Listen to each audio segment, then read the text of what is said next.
Hey guys, so before we hop into the video here real quick, I just want to give a shout out to any of you who've been going on boondockpatrol.com, getting your merchandise.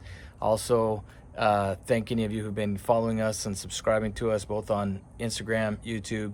We've had a good uptick in views this month, so I really appreciate the support. Anyway, so this video, now getting into it, it's just a real quick clip of a way that I found that you can kind of mess around and play with bass a little bit without injuring them or really messing around with them. We didn't catch them by hand or anything like that.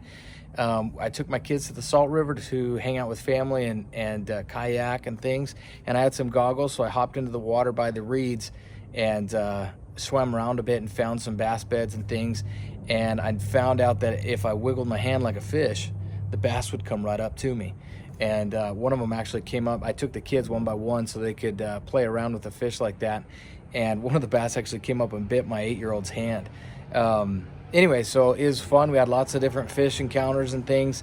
Kind of doing the same little method here. So sorry the video isn't that great. I took it with an iPhone underwater. So next time maybe I'll take a GoPro and we'll mess around a little bit longer. But anyway, so this is just kind of fun little encounter.